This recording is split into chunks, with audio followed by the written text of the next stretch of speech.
9h30 da noite na cidade de Coquimbo. O Cruzeiro é o lanterna do Grupo H, tá em situação complicada porque o Mushuc Runa ainda venceu. O Cruzeiro tem que fazer umas pontinhas, né, Henrique? Exatamente, estamos vendo os gols aí da vitória do time equatoriano, né? Se o Cruzeiro não ganha hoje, o Mushuc Runa fazendo mais um ponto, o Cruzeiro já não pode mais ser o primeiro colocado. Se o Cruzeiro perdeu o jogo pro Palestino, ele chega no máximo a 9 pontos. O Mushuc já tem 9. Então é um jogo hoje absolutamente decisivo, até pensando em classificação. Orejuela, Caicedo e Pinija fizeram os gols do Mushuc Runa. O Cruzeiro não tem William nem Fagner na lateral direita, vai ter que improvisar. Quem que você acha que vai? Pois é, ele utilizou 2 caras contra o Bragantino, porque já não tinha esses laterais. O Jonathan Jesus começou o jogo, o Lucas Romero foi deslocado para a posição.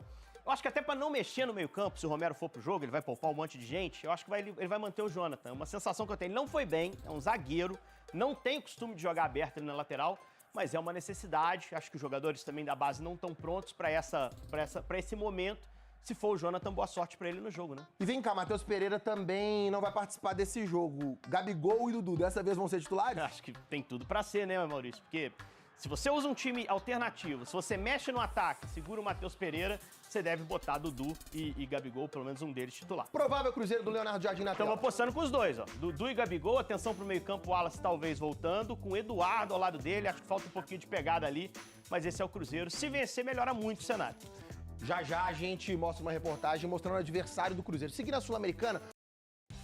Ei, gente, muito boa tarde pra você. Globo Esporte tá no ar nessa quintinha. Vamos falar dos times mineiros na Sul-Americana. Hoje tem o Cruzeiro no Chile contra o Palestino. Inclusive, rolou um terremoto por lá, mas tá tudo bem. Já já eu te explico. O Henrique Fernandes vai estar aqui no estúdio. Vamos começar falando do jogo de ontem. Caracas, você viu? Galo empatou com o Caracas da Venezuela. Sem Hulk e sem Scarpa e também sem vitória. E aí, pessoal, bom dia, como é que vocês estão aí, tranquilo? Estamos preparando aqui a preleção para o jogo, mostrar para vocês aqui a Venezuela, ó. Olha lá as nuvens lá, tá meio nublado o tempo hoje, vamos ter que ganhar na chuva.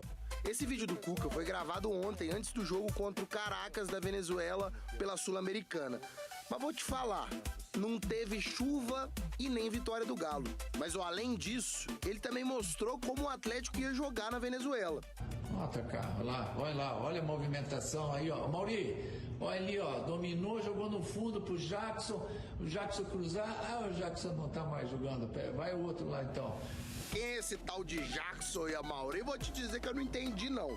Mas o primeiro gol saiu do jeitinho que o Cuca mostrou.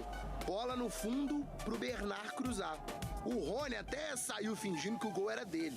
Mas foi contra, do Vicente Rodrigues do Caracas, que acabou dando uma forcinha e colocou pra dentro do próprio patrimônio.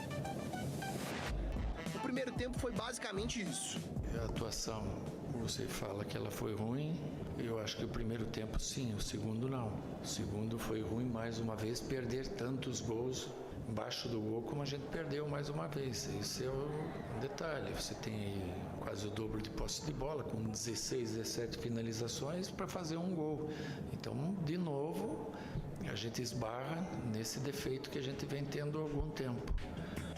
Ficou pior ainda quando o Caracas armou um ataque rapidinho. O Enchenique deixou o Di Santos sozinho. Só ele e o Everson, que nada pôde fazer. O Caracas é uma equipe rápida, ele tem uma velocidade no ataque muito grande, com os dois atacantes de lado mais o centroavante. O Atlético tentou nos chutes de fora da área fazer o gol da vitória. Chegou a marcar o que seria o primeiro gol do João Marcelo com a camisa do Galo, mas o Coelho estava impedido no lance. E o Galo tem os mesmos 5 pontos do Caracas, mas lidera o Grupo H da Sul-Americana por conta do saldo de gols. E as coisas lá parece que não estão muito bem. Dá só uma olhada na declaração do Cuca depois do jogo. O tamanho do Atlético é inquestionável, o investimento é questionável, né? Porque hoje nós estávamos muito abaixo do elenco que nós temos, né? Não que o elenco seja ruim, que muitos não jogaram. Então nós não podemos misturar as coisas, né? Eita! Henrique Fernandes aqui Mandou a real, você viu, né? Lançou a braba o Cuca, beleza? Você tá bom? Vamos colocar na tela, então, o que disse o Cuca pra gente repercutir. Ele disse que o tamanho do Atlético é inquestionável, mas o investimento é questionável. Tá faltando elenco? Não é a primeira vez que ele fala sobre isso, né? Você lembra? Quando foi campeão mineiro, ele no campo, volta olímpica, ele falou, agora a gente precisa encorpar pro brasileiro. falava já sobre reforços mesmo na vitória, né? Não acho que foi o problema ontem, não. Acho que o time que ele pôs em campo tinha que ter batido o Caracas, modestíssimo time da Venezuela. No ano passado, na Libertadores, o Galo ganhou muito fácil lá. Então eu acho que ontem a falta de elenco, que eu acho que até existe para olhar para as melhores posições do brasileiro, para chegar longe em Sul-Americana, ontem não dá para pôr na culpa do elenco. Mas tem muito desfalque também, né? Muito jogador machucado. Gabriel Menino saiu machucado ontem no primeiro tempo, teve uma entorse no joelho, vai ser reavaliado aqui. E tem mais uma galera, né? Alan Franco, Guilherme Arana, Júnior Santos. Igor Gomes, de última hora também, que era um cara que acho que ia participar do jogo. E sem o Gabriel Menino, a gente já imagina naturalmente o time tendo Fausto Vera com Rubens ali entre os volantes. O Alan Franco ainda tá machucado, né? Bernard começou como titular. Primeira no ano, do gol, foi bem. Acho que não conseguiu dar aquele recado pra ganhar espaço no time, não. Mas participou do gol, né? Deu, pelo menos, a sua contribuição nisso. Vamos falar do Cruzeiro hoje contra o Palestino na Sul-Americana no Chile. O jogo Fluminense empatou ontem no Chile. Vamos mostrar os gols? A partida foi contra a União Espanhola. O Arangues fez 1-0 pra equipe chilena. Não é aquele que era do Inter. Ah, não é o que jogou no Inter. Olha o golaço do Nonato. Nonato empatou um golaço final, vale a pena. Fluminense reserva, hein? Poupou os titulares pro brasileiro. O Fluminense é o líder do grupo F na Sul-Americana. Já te agradecer, Henrique Fernandes. Irmão, valeu. Mas sem antes te convidar pra ver, ó, o John aí, ó. Tá até com o capuz na cabeça. Tem que esconder o rosto mesmo. Derrota pro Estudiantes do Botafogo na Libertadores. Debaixo da toalha, John tentava entender o que tinha acontecido. Futebol pode acontecer de tudo. Aquela olhada para o gramado, o sorriso sem graça, o abraço dos companheiros. Nem mesmo o técnico do Estudiantes tinha entendido o lance.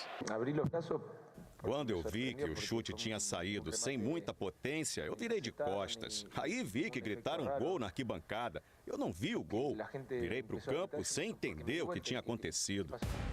O chute de Guido Carrijo desviou em Gregory, a bola pegou um efeito estranho e acabou enganando John. Cara, fiz o movimento certo. A bola acabou tomando uma curva pelo gramado, mas acontece. Eu acho que é levantar a cabeça. A gente sabe que os melhores também erram. Em 90 minutos, o Botafogo levou perigo em apenas 3 oportunidades. Logo aos 2 minutos de jogo, Arthur quase fez de cabeça. Saiu ele, a bola, o goleiro, cara a cara, tocou sobre o gol! O mesmo Arthur, de 1,68 m, teve outra boa chance de cabeça no segundo tempo. E a jogada mais perigosa do Botafogo foi nesse chute do Savarino, que explodiu no travessão e o Mancilla evitou o gol no rebote. De facto, está uma fase muito estranha naquilo que está a acontecer, porque as nossas oportunidades que são claras não entram e as dos adversários que às vezes nem claras são acabam por entrar e penalizam-nos bastante. Vitória do Estudiantes por 1-0. O mês de abril nem terminou e o Botafogo em 2025 já tem o mesmo número de derrotas que somou em 2024. Esta foi a 5ª partida do Botafogo. Gabigol perde espaço no Cruzeiro, sai de principal estrela à reserva e tenta retomada. Artilheiro do Cruzeiro na temporada com 7 gols, Gabigol poderá ter nova chance como titular nesta quinta. De principal estrela no mercado de contratações do Cruzeiro à reserva no ataque. Em 4 meses, o status de Gabigol mudou no clube mineiro em meio à mudança de treinador e à necessidade de melhora dos resultados. Agora, o camisa 9 tenta retomada. Gabigol tem a chance de começar como titular diante do Palestino, nesta quinta-feira, em Coquimbo, no Chile, pela Conmebol Sul-Americana. Ele ficou fora do time titular nos últimos 3 jogos. O atacante do Cruzeiro entrou no segundo tempo dos jogos contra Bahia e Bragantino, pelo Campeonato Brasileiro. Também pelo Nacional, assistiu do banco de reservas o empate por 1-1 com o São Paulo. O último jogo como titular foi na derrota por 2-1 para o Muxucruna, do Equador, na Sul-Americana. É justamente no torneio internacional que Gabigol tentará retomar o desempenho do começo de ano que o coloca ainda como artilheiro do Cruzeiro, em 2025. Com 7 gols. A mudança de status de Gabigol ocorreu em meio às mudanças promovidas por Leonardo Jardim no time titular em virtude da falta de resultados do Cruzeiro. O cenário, entretanto, ainda não foi modificado. Nos jogos em que o atacante não foi titular, o time ganhou um jogo, perdeu um e empatou outro. Até esta mudança, Gabigol nunca havia estado na condição de reserva no Cruzeiro. Com Fernando Diniz, foi sempre figura principal no ataque, assim como no começo do trabalho de Leonardo Jardim. O atacante foi a principal contratação do Cruzeiro para a temporada. O clube mineiro moveu esforços para contratá-lo em meio ao fim de vínculo com o Flamengo e ofereceu um projeto ao jogador até o fim de 2028.